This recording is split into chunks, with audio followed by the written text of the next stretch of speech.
संतानहन्तारो यत्पादाम्बुजरेणवः स्वीयानां तान्निजाचार्यान् प्रणमामि मुहुर्मुहुः। यदनुग्रहतो जन्तुः सर्वदुःखातिगो भवेत् तमहं सर्वदा वन्दे श्रीमद्वल्लभनन्दनम्। अज्ञानतिमिरान्धस्य ज्ञानाञ्जनशलाकया चक्षुरुन्मीलितं येन तस्मै श्रीगुरवे नमः। नमामि हृदये शेषे लीलाक्षीराब्धिशायिनं लक्ष्मीसहस्रलीलाभि सेव्यमानं कलानिधिं।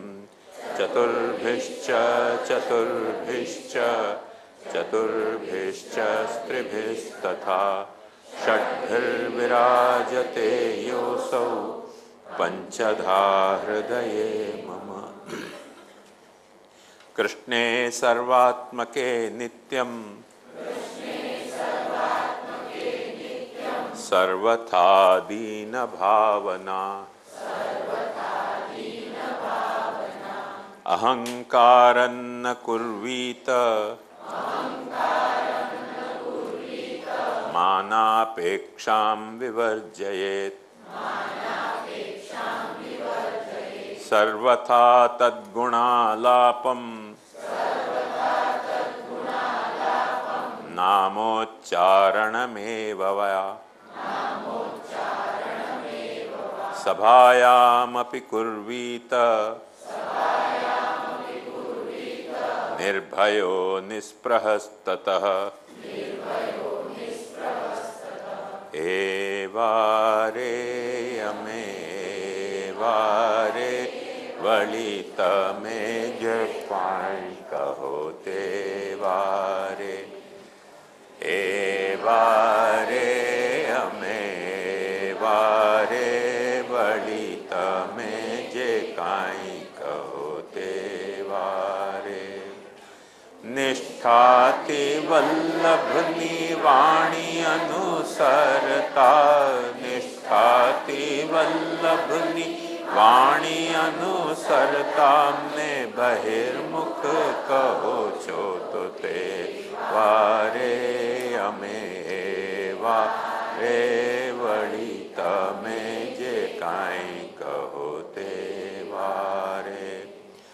मेवा मेलववा प्रभु ने नथी सेवता मेवा मेलववा प्रभु ने नथी सेवता मेवाती करवी प्रभु सेवा रे प्रभु सेवा रे वलित जे काई कहो ते वारे।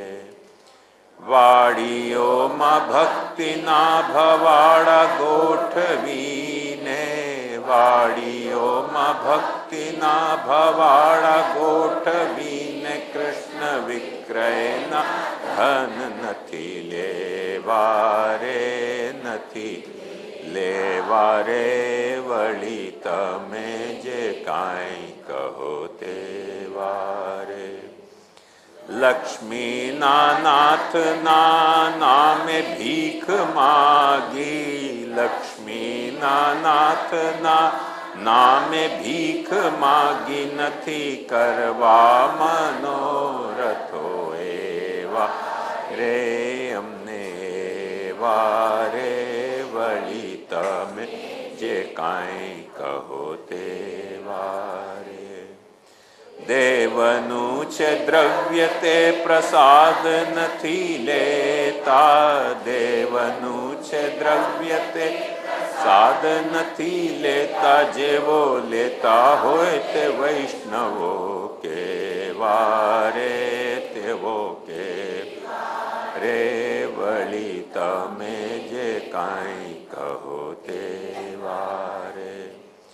भागवत थी भंड ભંડોળ ભેગું કરવા ભાગવતથી ભંડોળ ભેગું કરવા વડીલો તો નથી ધુંધુકારી જેવા રે તેવો કેવા રે વળી તમે જે કહો તેવા રે નાણાકીય ભાવો બાંધ્યા સેવા સામગ્રીના નાણાકીય ભાવો બાંધ્યા સામગ્રીના પ્રભુને નથી ત્યાં લેવા દેવા રે પુષ્ટિ પ્રભુને નથી ત્યાં લેવા દેવા એ વળી તમે જે કાંઈ કહો તેવા રે ગૂઢ રસ ભાવ રૂપ ઘરમાં જ સેવ્ય પ્રભુ ગૂઢ રસ ભાવ રૂપ ઘરમાં જ સેવ્ય નથી જાહેર કરવા જેવા રે તે તો એવા રે વળી તમે જે કાંઈ કહો તેવા રે પોતાના તનથી ને પોતાના ધનથી પોતાના તનથી ને પોતાના ધનથી ઘરમાં કરવી છે કૃષ્ણ સેવા રે કૃષ્ણ સેવા એ વળી તમે જે કાંઈ કહો તેવા રે વલ્લભની વાણી પુષ્ટિ જીવો કેમ વેસરે વલ્લભની વાણી પુષ્ટિ કેમ વેસરે પડ્યા નથી એવા કાંઈ હેવા રે જેવા તેવા એ વળી તમે જે કાંઈ કહો તેવા રે અમે વારે અમે વારે હો અમે વારે અમે વારે વારે અમે વારે વળી તમે જે કાંઈ કહો તે વારે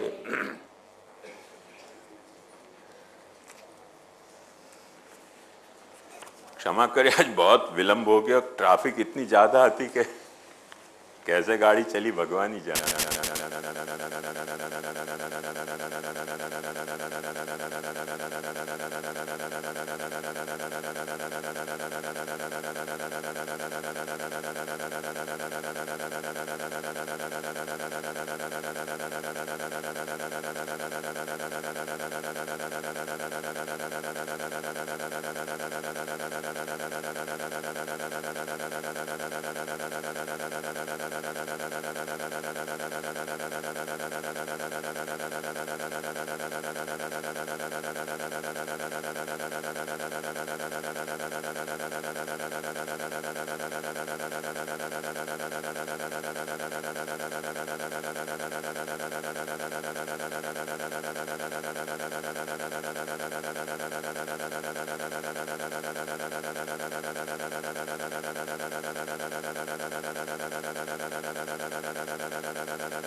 एक बहुत सुंदर पद है वो पलना को, वारी मेरे लटकन पग धरो छतियां।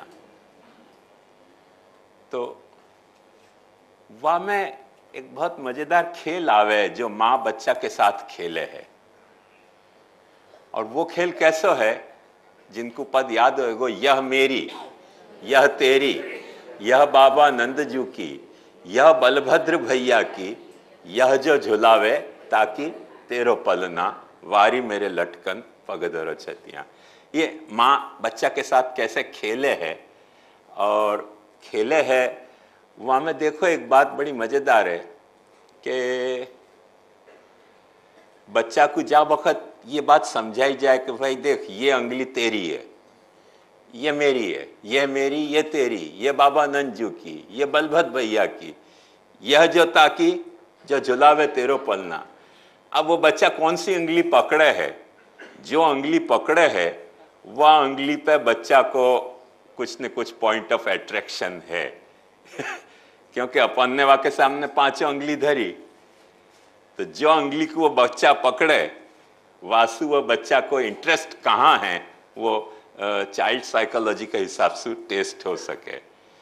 अब देखो कितनी वहाँ की वैरायटी, खूबसूरत और मीठी वैरायटी है कि बच्चा खुद की अंगली पकड़े, कि मम्मी की अंगली पकड़े, कि पापा की अंगली पकड़े, कि भाई की अंगली पकड़े, अथवा जो पलना झुला रहे हो है। ये कितनी बड़ी बात है, वैसे आउट ऑफ द वे है, पर मैं मुझको रुक्यो नहीं जा रहा, बता रहे हूँ कि कृष्ण को अपनी सेवा में ईगो जगाने की प्रक्रिया और अपने को कृष्ण लीला में ईगो जगाने की प्रक्रिया कि यह जो ताकि जो झुलावे तेरो पलना आयो न। ये तो कंटेम्पररी कॉन्टेक्स्ट में आती भाई बात है। तो अकॉर्डिंगली कृष्ण के अहम में अपने ठाकुर जी के अहम को मोल्ड करना और अपने अहम को वह कृष्ण लीला के मूड में मोल्ड करना बड़ी मीठी प्रक्रिया है, पर वो विषय नहीं है, अपन यहाँ जो दूसरा विषय देख रहे हैं।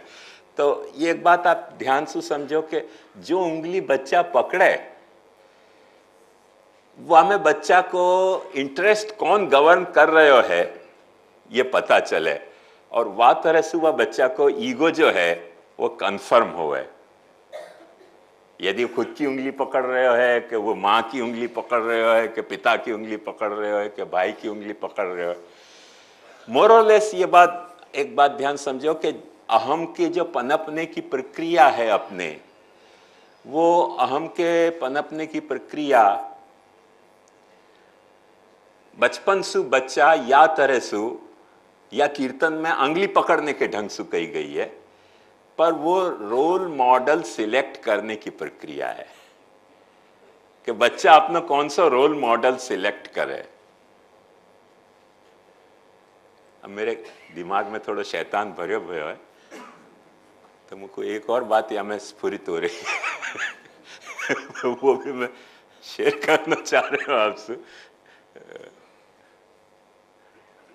वो बेचारे भोले लोग हते जिनने ये पद लिखे हो कि ये मेरी, यह तेरी, ये बाबा नंदजू की, यह बलभद्र भैया की, यह जो झुलावे ताकि तेरो पलना।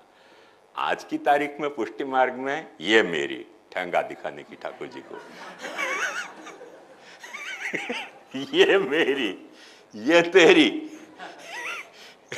और ये बाबा जो है वो ट्रस्टी जू की, ये मनोरथी की और ये अधिकारी की जो लावे तेरे सब धंधा, वारी मेरे लटकन पग धरो छतियां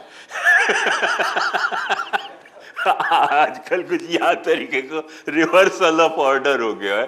तो वो ईगो भी जो अपन जगाना चाहे ठाकुर जी को कि वो ये मेरी, याद चुपचाप शांति से होगी कभी बात, ये मेरी।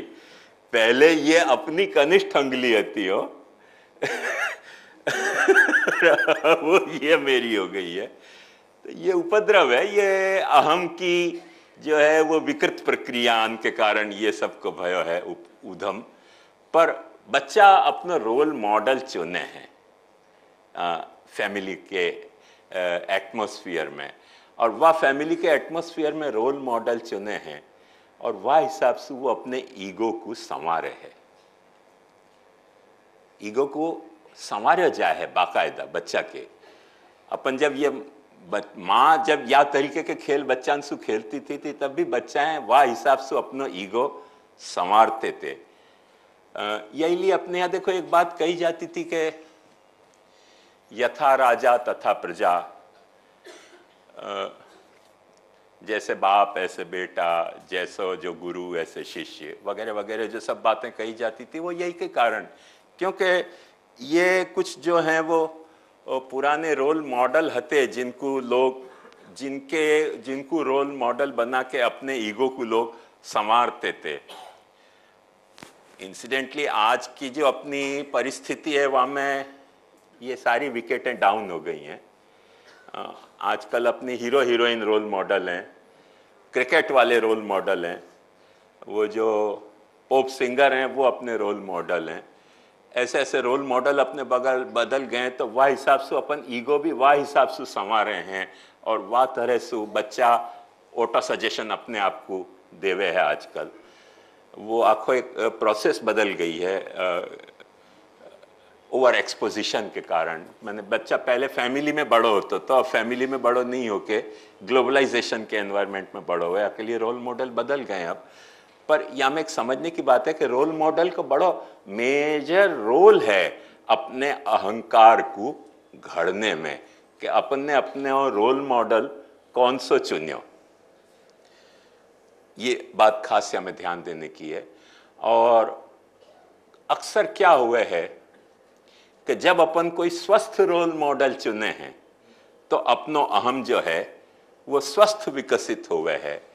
और ये जो जैसे मैंने आपको कल बताया कि सत्यासत्य के, हिताहित के, शुभाशुभ के, विवेक के बिना कोई जात के माने एडवर्टाइजमेंट के प्रमोशन के कारण या कोई जात के वाह तरीके के अट्रैक्शन के कारण जब बच्चाएं अपना रोल मॉडल चुन रहे हैं या बड़े लोग भी अपना रोल मॉडल चुन लें, वाह के कारण जो अहम पन पे है, ईगो पन पे है, वो स्वस्थ नहीं हुए है, वो प्रायः अस्वस्थ ही हुए है। तो जो कल मैंने आपको समझाई बात वो ये थी, पहले वाको नीचे कर, ऊपर कर, सॉरी, कि अपना रोल मॉडल ये हतो और या रोल मॉडल सु अपन फिर अपनो ईगो यहां पनपा रहे हैं। तो वाकई रोल मॉडल सु मैंने आपको ब्राह्मिक, पारमात्मिक, भागवती, कार्ष्णी और घर के ठाकुर जी को जो रोल मॉडल है, वह रोल मॉडल सु अपन अपना ईगोपन समझावें, संवारें, अपना अहंकार करें, वाकई एक स्वस्थता और हाफिजार्डली कोई भी एक्सीडेंटल कोई अट्रैक्शन के कारण अपन ने कोई को अपना रोल मॉडल चुन लिया और वाकई हिसाब से अपन अपना अहंकार को संवारें, सजावें, तो कुछ न कुछ वहाँ में अस्वस्थता आने की सहज संभावना रहे है। जैसे आदमी जो है वो आदमी या बच्चा कोई भी मे बी थोड़ो अपने अहम के कन्फर्मेशन के कारण आत्मविश्वास भरे भयो हुए कि अपने अहम को कंफर्म नहीं कर पायो है कोई सिचुएशन के कारण, वा के कारण कम आत्मविश्वास को हुए, मन जाको सेल्फ कॉन्फिडेंस कम हुए बच्चा को। बचपन में कैसो वाको लालन पालन भयो या के कारण बच्चा को कभी सेल्फ कॉन्फिडेंस बूस्ट हो जाते हुए, और बच्चन में कैसे तरह से लालन पालन भयो वहाँ में कभी बच्चा को सेल्फ कॉन्फिडेंस लूज कर जाते हुए। तो जिनने अपना सेल्फ कॉन्फिडेंस लूज कर दियो उनके जो अहंकार हैं वो कैसे विकसित हुए, और जिनने अपना सेल्फ कॉन्फिडेंस बराबर निभा रखो है उनको अहंकार कैसे विकसित हुए, या सबको अपने अहम के विकास पे और अहम की स्वस्थता और अस्वस्थता पे बहुत ज़्यादा बड़ो गहरो प्रभाव पड़े है।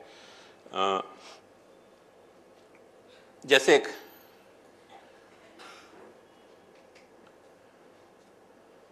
एक प्रसिद्ध जोक ऐसा होता कि कोई एक गांव को मुखिया, पुराने जमाने में गांव के मुखिया गांव वाले के लिए रोल मॉडल होते थे, जैसे राजा प्रजा के लिए रोल मॉडल होते थे ऐसे। तो गांव के जो मुखिया होते जिनको अपन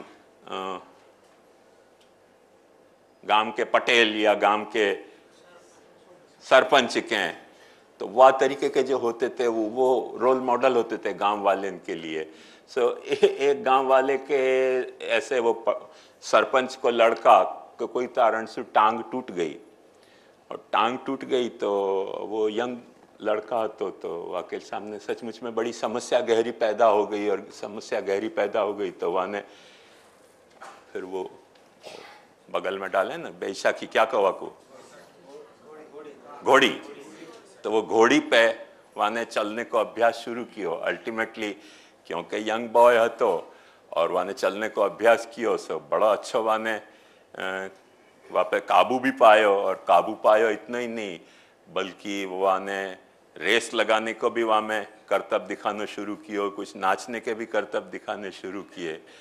अब वो गांव वाले को लगे कि ये तो हमारा रोल मॉडल है, तो जिनके पैर आते वो भी घोड़ी लगा लगा के प्रैक्टिस करने लग गए चलने की बात तरह से। एक आध जनरेशन तो वो फैशन के तौर पे चलियो, और दूसरे तीसरे जनरेशन में वह गांव वाले ने पैर से चलना ही छोड़ दियो, सब घोड़ी पे ही चले वैसाखी पे। अब उनको कहें भाई ये क्या चक्कर है, पैर है तो भी क्यों चल रहे हो? बोले नहीं हमारे यहाँ पाप लगे पैर से चलने से, पैर से चले तो अहंकार कहवावे, वो वैसाखी पे चलो तो सच्चो दैन्य भाव। वो पैर कौन से पुष्टि मार्ग के, ग्रह सेवा और खुद भागवत की सप्ताह करनो, वो खुद के पैर थे जो अपने को अपने से चलने थे।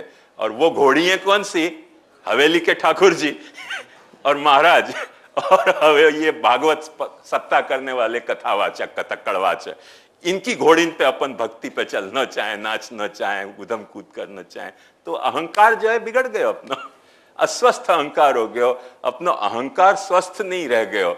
अपने को अपने पैर जब हैं, जिनके पास नहीं होए वो या तरह से घोड़ी पे चले तो वहां को कोई जस्टिफिकेशन है, पर क्योंकि 4-5 जनरेशन अपन ने घोड़ी पे ही चलने की आदत डाल ली, अब सब कहें कि घर में सेवा नहीं करनी, घर में अपने भागवत नहीं पढ़नी, सप्ताह हुए तो सुन लेनी, और ऐसे हवेली में दर्शन कर लेने, तो घोड़ी पे ही चलना। अब जिनकी टांग है वो भी घोड़ी पे चलें, ये एक जात को अस्वस्थ अहम को विकास हो गया। ये बड़ी रिमार्केबल अपने यहाँ की कथा है।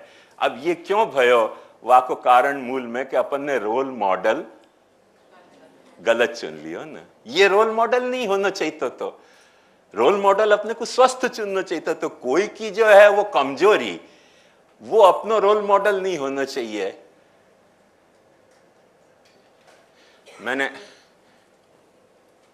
एक ऐसे और बड़ा मजेदार जोक पढ़ो कि कोई एक बच्चा को टीचर लड़ रहे हो तो कि तेरे को कोई ड्रेस पहनने की तहजीब नहीं है और कोई सेंस नहीं है, ऐसे भद्दे भद्दे ड्रेस पहने। तो मैंने कही सर क्या ड्रेस में खराबी है? मैंने कही जा तेरे बाप को देख कितना वेल ड्रेस्ड है। तो मैंने कही पर बाप को ही तो मैं शर्ट पहन के आया हूं।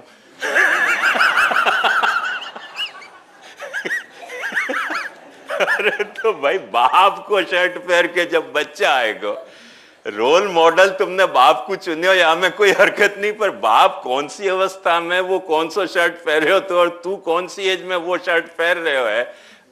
तो ये रोल मॉडल जो सिलेक्ट किया ना, वहां में सिलेक्ट तो किया, पर वो सदसद को विवेक, शुभाशुभ को, हिताहित को, सुंदर असुंदर को विवेक वापरे बिना अपन ने रोल मॉडल चुन लियो करके ईगो अस्वस्थ हो गए। फिर बच्चे समझे कि हाँ पिताजी को ही तो शर्ट पहन के आ रहे। भाई पिताजी को शर्ट तेरे बॉडी पे झाबड़ झल्ला कैसा लगे वो तो सोचे कि नहीं सोचे। तो ये क्या है कि रोल मॉडल गलत चुनने के या तरीके के अपने अहंकार के विकृत हो जाने के ये खास हेतु बने हैं, या के लिए अपने यहाँ आखिर जो ये जो बताई बात के ब्राह्मिक अहंकार, पारमात्मिक अहंकार और भागवत अहंकार, कार्ष्ण अहंकार और अपने घर के ठाकुर को अहंकार को, अपने अहंकार को रोल मॉडल बना के और अपना अहंकार को सजाओ, तो वो अहंकार तो तुम्हारो वाह मूड में स्वस्थ हो सकेगो और फिक्सेशन बिना को होएगो। और जा वक्त अपन वाह को सिलेक्शन बराबर नहीं कर पावे तो अपना अहंकार जो है वो अस्वस्थ हो जाए है। मैंने कई वक्त एक बात बताई थी कि वो बीटल एक सिंगर है, तो और वह बीटल वह जमाना में, आजकल जैसे ये सब मैडोना और ये सब पॉपुलर हैं, ऐसे वह जमाना में बीटल बहुत बड़े प्रसिद्ध सिंगर रहते, और उनकी हेयर स्टाइल, उनकी तरह चीख चीख के गानों, और वो झाए झाए झाए गिटार बजानी, वो सब जो है ट्रेंड वह वक्त शुरू हुए थे, बीटल ने करवाए थे।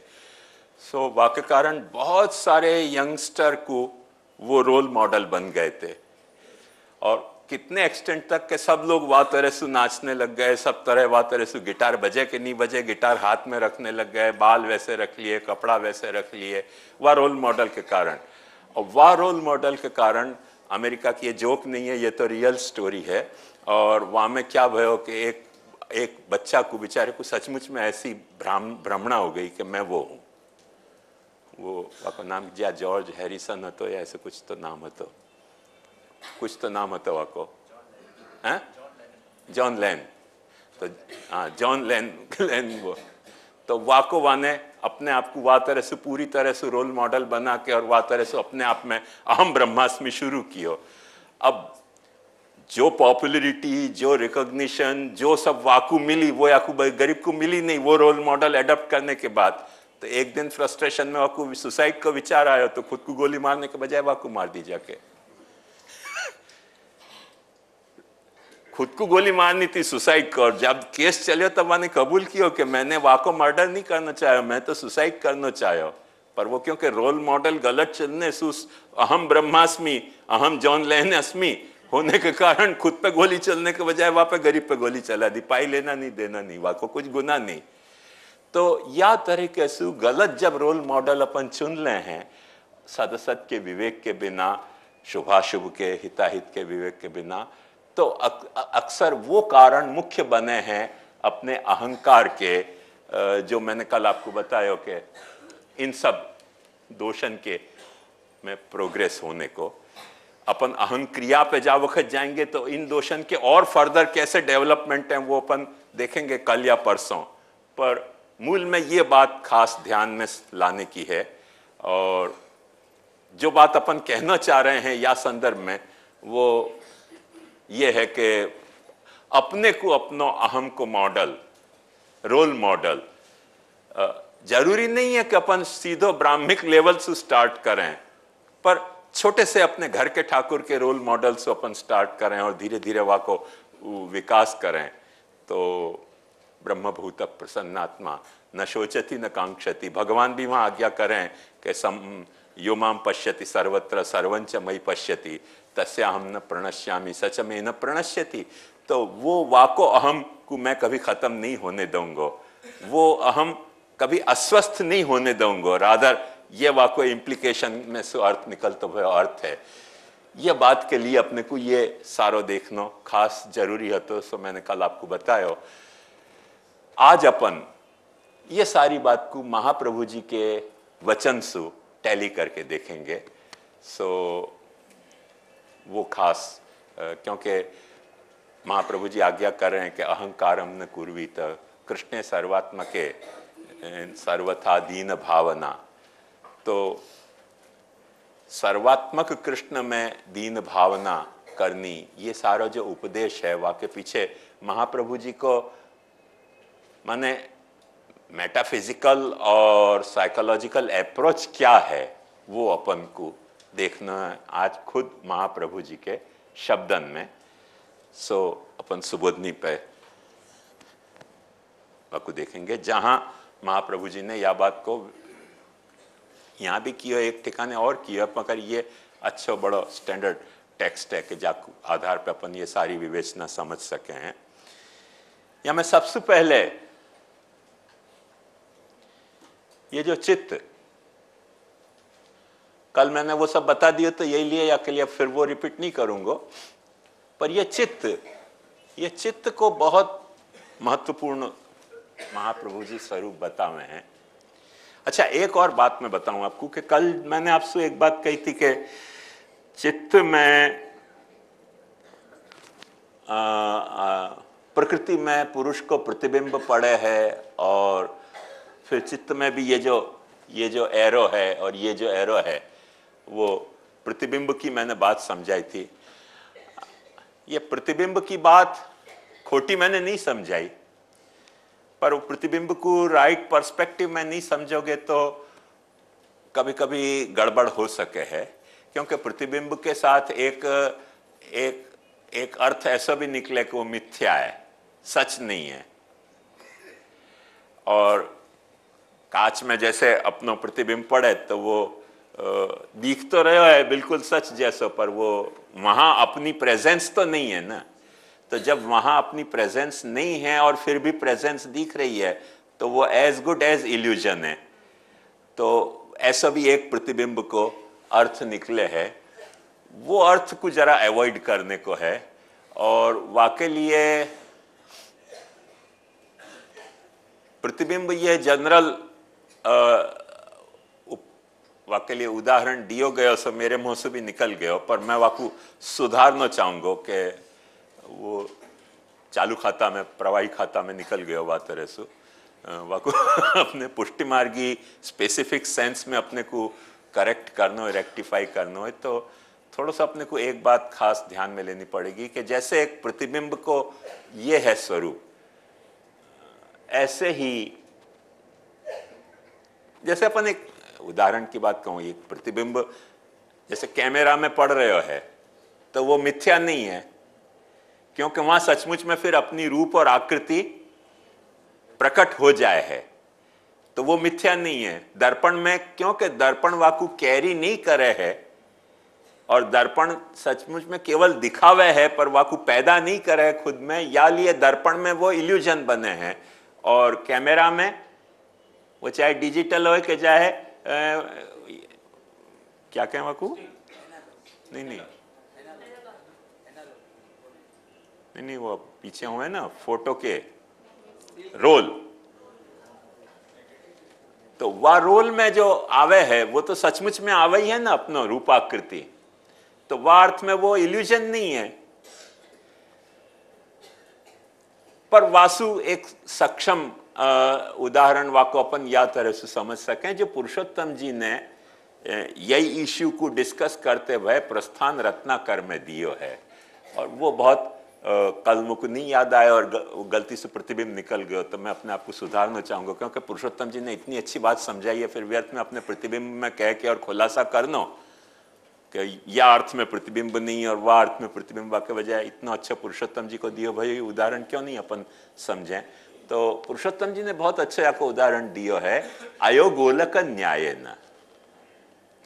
अयोगोलक का मतलब क्या कि जैसे एक लोहा को गोला है, वह लोहा के गोला के पास वह लोहा के गोला के पास यदि कोई तरह से आग आवे है तो वह आग की गर्मी धीरे धीरे लोहा के गोला में पैदा हो जाए, और जितना गर्म होते चले जाए अल्टीमेटली लोहा को गोला खुद आग नहीं होते हुए भी आग की तरह जलतो हो जाए है। एग्जैक्ट ये एप्रोप्रिएट सिमिली है अपने चित्त के और पुरुष को समझाने के लिए कि चित्त जो है वो एक लोहा को गोला है और पुरुष जो है वो आग है, और उनके कोई तरह के क्लोजनेस के कारण वाको जो गुणधर्म है वो चित्त में प्रकट हुए है।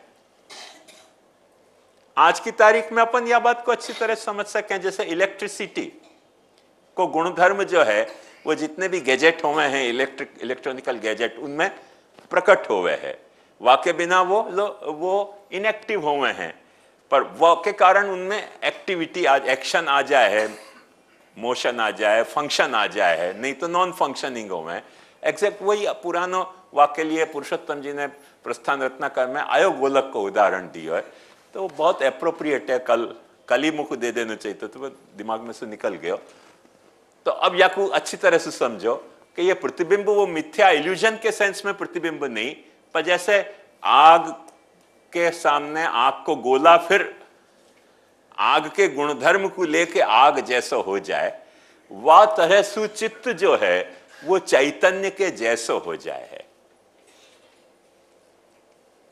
चित्त जो है वो चिदंश नहीं हो जाए है, या कि जो सटलिटी है सूक्ष्मता बाकी बात ध्यान से देखो कि चित्त जो है वो खुद चिदंश नहीं हो जाए है, पर चैतन्यवान हो जाए है, चेतनावान हो जाए। और यह बात को अपन अभी भी बॉडी में समझ सकें कि अपनी बॉडी में चेतना होने पर सारी बॉडी में चेतना आ जाए है। वो अयोगोलक न्याय से आ रही है, प्रतिबिंब न्याय से इल्यूजन के रूप में नहीं आ रही है और कोई दूसरे रूप में नहीं आ रही है। तो ये एक बराबर परफेक्ट मॉडल समझ लो, तो फिर आगे की प्रॉब्लम में आगे जब अपन बढ़ेंगे कंसेप्चुअल वाइज तो वहां में प्रॉब्लम नहीं आएगी। तो वो चित्त जा वक्त चेतनावान हो जाए है ये पुरुष के सानिध्य के कारण, वह वक्त वह चित्त में अहंकार पैदा हुआ है। ये बात कल मैंने आपको बताई, पर वो एक स्टोरी के रूप में बताई, पर आज वाकू मैं थ्योरी के रूप में फिर से एक्सप्लेन कर रहा हूं। दूसरी एक बात जो आप कल पूछ रहे थे, तो वहां में एक बात ध्यान से समझो कि चित्त और बुद्धि, महाप्रभु जी या मैं आगे खुलासा कर रहे हैं कि दो फिनोमिना मान के नहीं चले हैं। चित्त जो है वो बुद्धि की एक ऐसी अवस्था है कि जो अपन अभी जहां अहंक्रिया को विचार करेंगे, वह अहंक्रिया में या बात की बुद्धि की विविध अवस्थान को जब वक्त विचार करेंगे, वहां में यह बात अपन स्पष्ट कर देंगे कि बुद्धि की कोई एक प्राइमरी अवस्था चित्त है और चित्त की कोई मॉडिफाइड अवस्था बुद्धि है, डेवलप। तो बुद्धि और चित्त को जो डिफरेंस है वो अवस्था को डिफरेंस है, फिनोमिना को डिफरेंस नहीं है। एक अवस्था में डेवलप होने के बाद वो चित्त जो है वो बुद्धि की तरह फंक्शन करे है, और वो फंक्शन को जब वक्त बुद्धि नहीं करती हो तो पाछी वो सबसाइड हो जाए चित्त की तरह। ये बात महाप्रभु जी आगे जाके आप पंक्ति में समझा रहे हैं।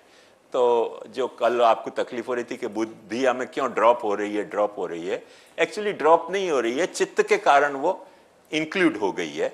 सो वह को सेपरेट एक्सप्लेनेशन दियो नहीं है। मैं समझू इतना सफाइस है ना। पर ये चित्त को महाप्रभु जी ने बहुत सुंदर वर्णन किया है सुबोधनी में, और महाप्रभु जी यहां कहे हैं कि सबसे पहले चित्त क्या है, तो कह रहे हैं कि वासुदेवाविर्भाव स्थानम ही चित्तम। ये चित्त तो वासुदेव के आविर्भाव को स्थान है। ये जहां ठाकुर जी जन्मे है ना, जन्म प्रकरण में, वहां भी मन आनक दुंदुभ है। वहां की सुबोधनी में भी महाप्रभु जी ने यह खुलासा किया है कि ऐसे ठाकुर जी सबसे पहले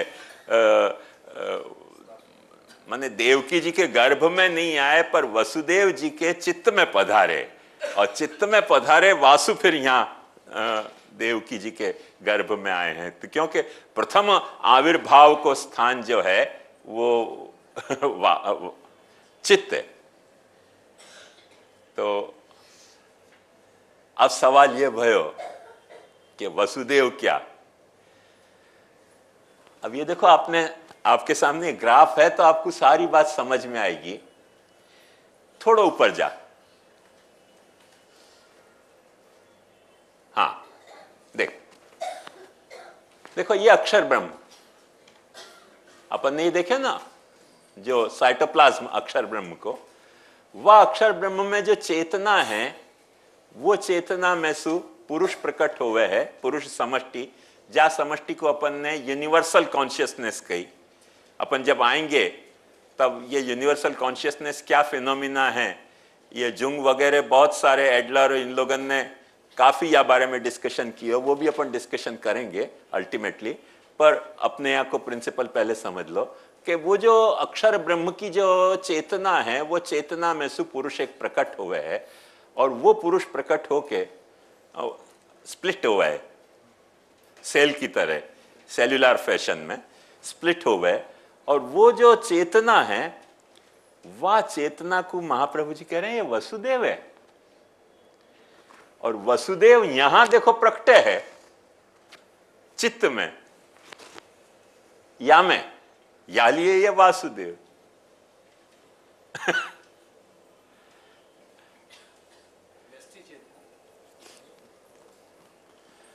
वो तो क्या है कि सारे चित्त को जो फिनोमिना है, सारे चित्त को जो फिनोमिना है वहां में सारो पुरुष प्रतिबिंबित होएगो, और चित्त के जो पार्ट्स हैं वहां में व्यष्टि पुरुष प्रतिबिंबित होएगो। प्रतिबिंबित क्या, फिर से वो देखो आदत खराब पड़ गई, अयोगोलक न्याय सु आविष्ट होएगो, आविष्ट होएगो।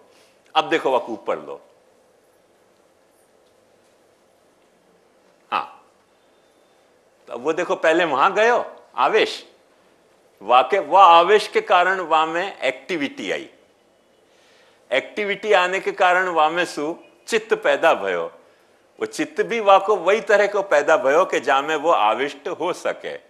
अब अपन या को कैसे समझें, जैसे ध्यान से समझो कि कोई चीज बैड कंडक्टर होवे, कोई चीज गुड कंडक्टर होवे, तो बिजली को तार भी अपन लकड़ा में लगावेंगे तो वहां में बिजली को आवेश नहीं आवेगो, पर जो मेटेलिक तार होएगो वहां में तुरंत बिजली को आवेश आ जाए। एग्जैक्ट वो मॉडल पे ये बात चल रही है कि वो जो तामस और राजस हैं वो सामने भी होवे ना तभी वो बैड कंडक्टर हैं। आई समझ में?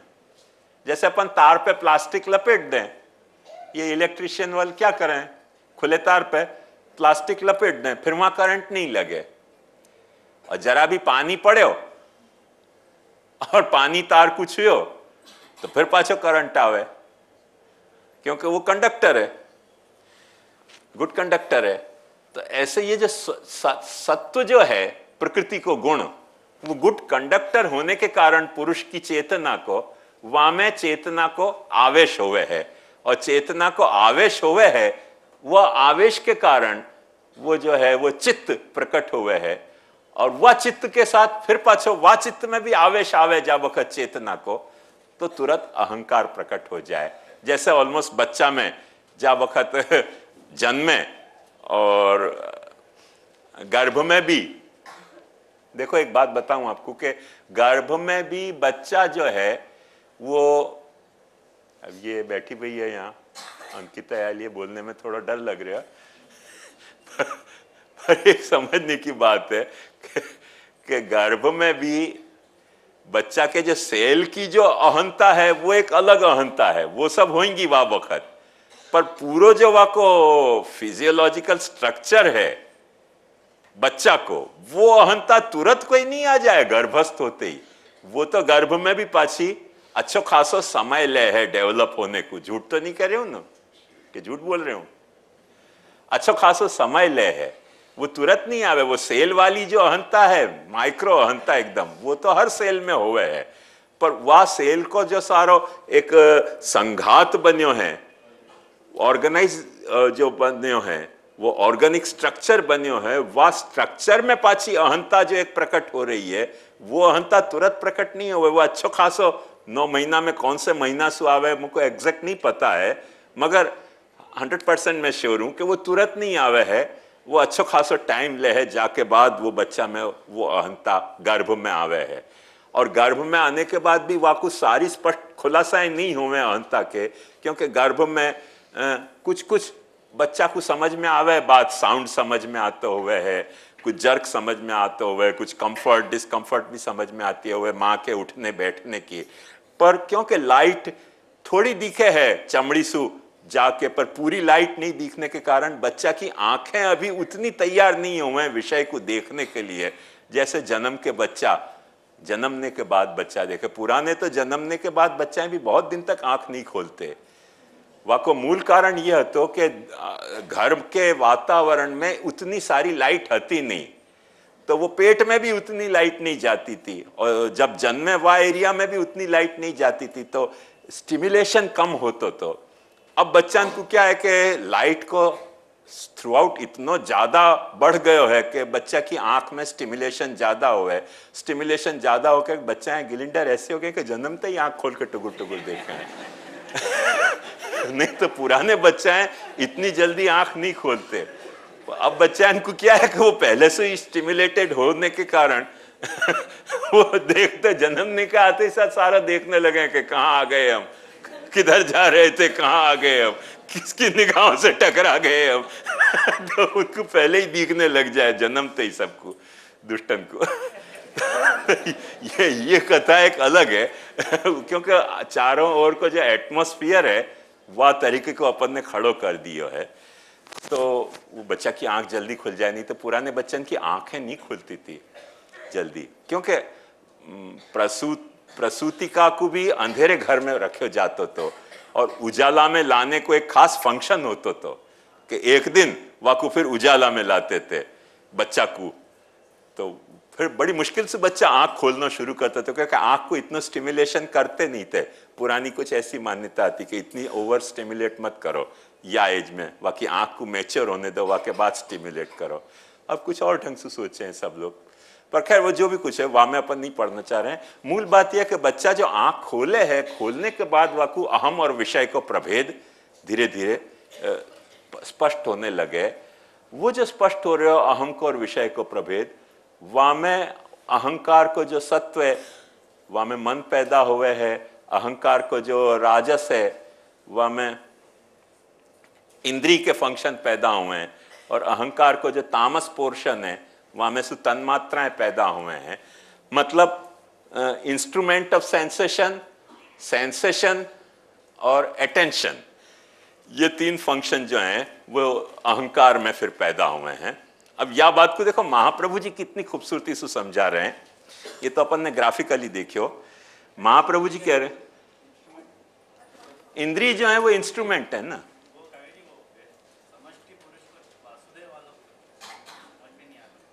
वही समझाने जा रहे हैं कि वासुदेवस्य आविर्भाव स्थानत्वात्, वासुदेव के आविर्भाव को ये स्थान है चित्त।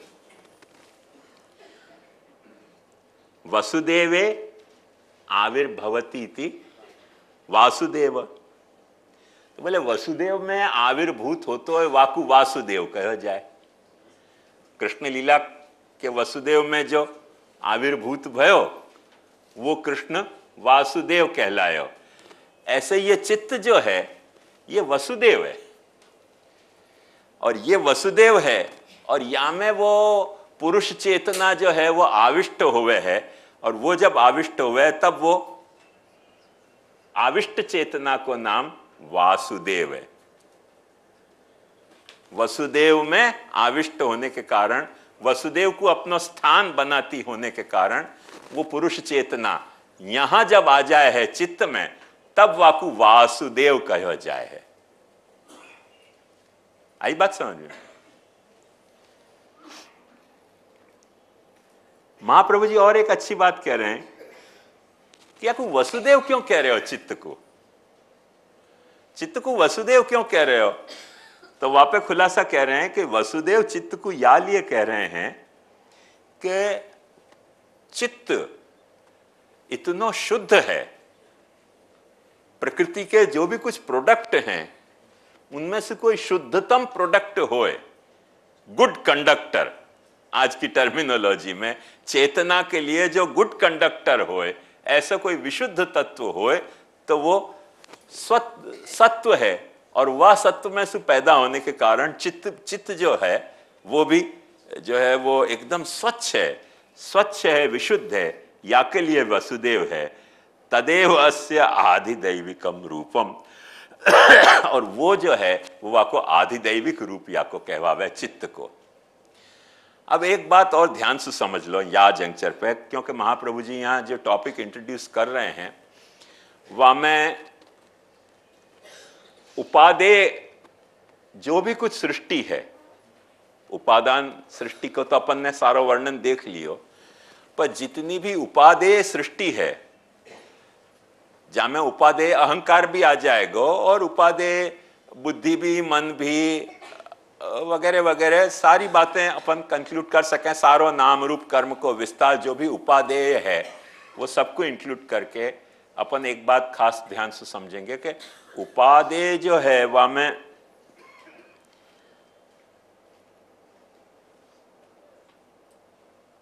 महाप्रभु जी तीन भेद करे हैं कि प्रत्येक उपादेय को कोई एक आधिदैविक रूप है, प्रत्येक उपादेय को कोई आध्यात्मिक रूप है, और प्रत्येक उपादेय को कोई एक आधि भौतिक रूप है। अब एक बात ध्यान से समझो कि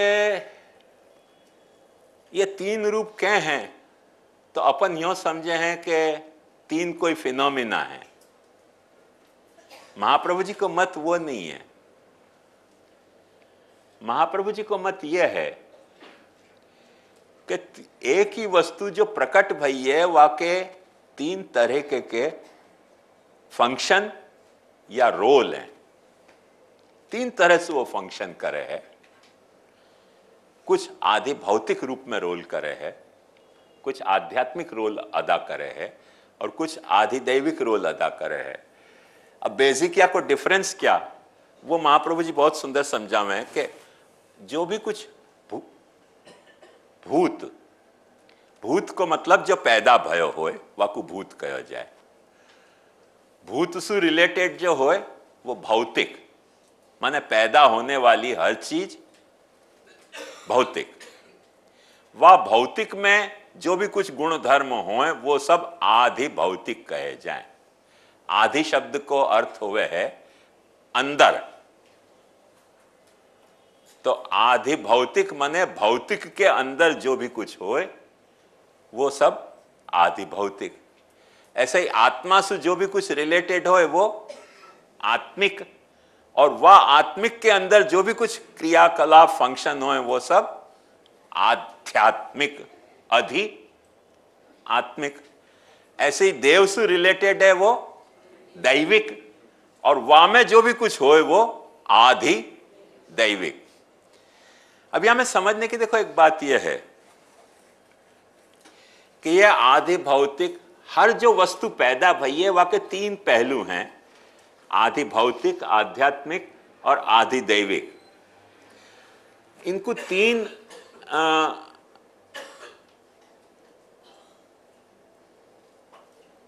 खाना मत समझियो। जैसे सत्वरज तम के यहां तीन खाना है, ऐसे तीन खाना नहीं है। पर ज्यादा से ज्यादा आपको अपन या कुछ समझना हो तो या ढंग से समझ सकें कि तीन तरह के वाके कोश हैं। कोश माने ये एक है, फिर ये एक है, और फिर ये एक है। अब नेट रिजल्ट में बाहर एक ही है, पर ये आधि भौतिक है, वाक्य भीतर ये आध्यात्मिक है, वाक्य भीतर ये आधि दैविक है। तो जो आधि दैविक को शेप है वो आधि भौतिक तक प्रकट हुए है। पर दरअसल ये भी एग्जाम्पल कंप्लीट नहीं है वाको मूल कारण का, क्योंकि यहां में अपन तीन चीज वापर रहे हैं, और तीन चीज वापर रहे हैं करके तीनों चीज अलग अलग हैं। नेपकिन कुछ अलग चीज है, मुट्ठी कुछ अलग चीज है, उपरना कुछ अलग चीज है। ये जो आध्यात्मिक, आधि भौतिक, आधि दैविक, वहां में वाह तरीके को तीन होने को गुणधर्म नहीं है, पर तीन तरह के कोश हो जाए हैं। ये भी पाछो बायोलॉजी को ही विषय है। जैसे बायोलॉजिकली अपने चमड़ी को एक आवरण हुए है, वाके भीतर एक आवरण हुए है, वाके भीतर जो कुछ हुए है वो हुए है। तो ऐसे चमड़ी के भी, अब वो चमड़ी दो हैं कि एक है? दो और एक नहीं है, वो एक ही चमड़ी जो है वो या तरह से कोश बन के अपनो काम चला रही है। जैसे आंख की पापण एक आवरण है, फिर आंख के ऊपर, फिर आंख के भीतर। तो ये कैसे एक ही चमड़ी तीन तरह से अपना रोल अदा कर रही है। जो बाहर को रोल अदा कर रही है वो भौतिक है, वाके भीतर जो अदा कर रही है वह कुछ माने लाइवली बना रही है वो आत्मिक है, और वह लाइवली को जो कंट्रोल करने वाला फैक्टर है वो आधि दैविक है। अपन अपने ये जरा ऊपर तो कर, जैसे यहां अपने को समझना हो ना या फिनोमिना को, तो अपन समझ सकें कि ये जो बाकी साइटोप्लाज्म की जो मेम्ब्रेन है वो आधि भौतिक है, ये जो है ये सब आध्यात्मिक है साइटोप्लाज्म, और वाके भीतर जो न्यूक्लियस है वो आधि दैविक है। तो वो पूरा पैरेललिज्म बराबर समझ में आ जाएगा। वो उनमें महाप्रभु जी स्पष्ट ये खुलासा करें कि विच्छिन्नतया न तिष्ठति अविच्छिन्नतया तिष्ठति। ये एक दूसरे से विच्छेद में नहीं अवस्थित हैं, अविच्छिन्नतया तिष्ठित हैं, पर खुद खुद को आवरण भी करे है। माने स्वावरण की जो सिफत है वो बायोलॉजिकल सेल में जैसे है कि बायोलॉजिकल अपने में तो फिर भी बहुत कम है, पर जो स्नेल हुए हैं उनमें देखो कि स्वावरण की सिफत कितनी जबरदस्त हुआ है कि दांत मारे ना शार्क तो भी शेल की जो बॉडी है वो टूटे नहीं। स्वावरण की इतने, और भीतर की जो हुए है बाकी स्नेल वो तो अंगली से दबाओ तो बेचारी पिचक जाए, इतनी जो है वो कमजोर ढीली हुए। कछुआ के पेट से भी ज्यादा नरम हुए है, पर बाहर की स्वावरण की जो बाकी शैल है वो कितनी ठोस हो जाए है कि तोड़ना हो तो मुश्किल हो जाए, दांत से तो टूट नहीं सके वो। तो वो कैसे खुद को खुद से आवृत करना, वो जो सिफत है वो सिफत आधिदैविक को आध्यात्मिक की है। आध्यात्मिक आधिदैविक को आध्यात्मिक आवृत करे है और आध्यात्मिक को आदि भौतिक कोश आवृत करे है, वो खुद को खुद से आवृत करे है। वह तरीके की कोई एक सिफत है, जैसे स्नेल और वाको शेल जो हुए है वहां में जो प्रिंसिपल काम कर रहे हो वही तरीके को प्रिंसिपल यहां भी काम कर रहे हो। तो ये जो है अपनो आंखों स्वरूप है, वाको ऐसे मत मानियो कि तीन चीजन में एक आदि भौतिक है, क्योंकि उदाहरण दूं तो पाछे ये एक अलग चीज है, ये एक अलग चीज है और ये एक अलग चीज है।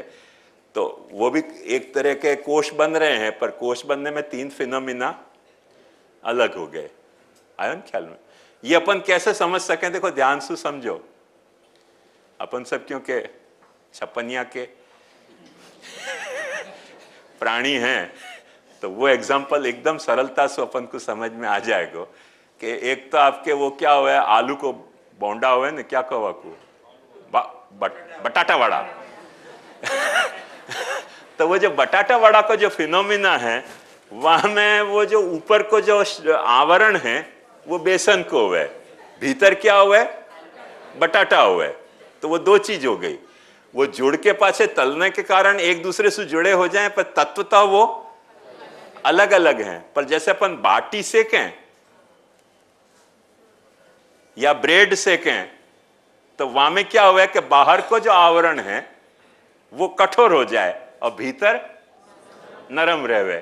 वह तरीके को ये प्रिंसिपल है कि वो खुद को खुद से आवृत कर रहे हो है, वहां में दूसरों कोई फिनोमिना आवरण करने आ रहे हो है, ऐसे मत मानियो। माने जो एक तत्व पैदा भयो है वो खुद इंटरनली आधिदैविक है, वाके ऊपर एक एक्सटर्नल कवर शीथ जो है वो आध्यात्मिक की है, और वाके ऊपर एक एक्सटर्नल शीथ जो है वो आधि भौतिक की है। ये आंखों महाप्रभु जी को हिसाब से स्वरूप है।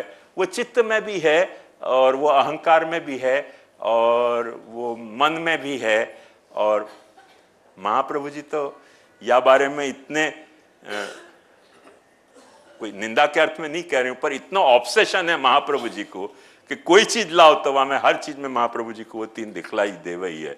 उनकी कोई दृष्टि की ये सिफत है कि कोई चीज सामने प्रस्तुत करो महाप्रभु जी के तो उनको तुरंत वहां में या में आधिदैविक क्या है, आधि भौतिक क्या है, आध्यात्मिक क्या है, तुरंत महाप्रभु जी को दिखलाई दे जाएगा। अच्छा देखो ये आधि भौतिक है, याद है करके सिद्धांत मुक्तावली में अपन जाने कि गंगा जी को आधि भौतिक आध्यात्मिक आधिदैविक बता दियो, कृष्ण को भी जो है वो आधि भौतिक आध्यात्मिक आधिदैविक बता दिए। तो वो एक ऑलमोस्ट महाप्रभु जी को ऑब्सेशन है या तरीके को कि हर चीज में ये दृष्टि अपनी होनी चाहिए।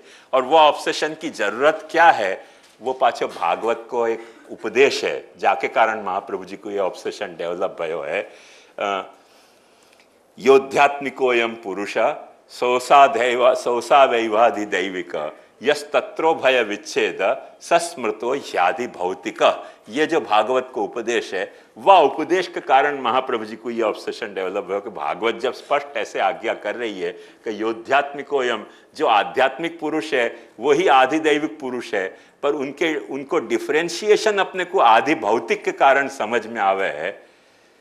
तो ये जो भागवत को उपदेश ऐसा वाक्य कारण वो एक ही तीनों चीज हैं, और वो एक ही तीनों चीज होने के कारण महाप्रभु जी कहें कि तत्रैव देवता मूर्ति गंगायाम दृश्यते क्वचित, तत्रैव देवता मूर्ति गंगायाम दृश्यते क्वचित प्रत्यक्षासान सर्वेशाम प्राकाम्यम स्यात् तया जले।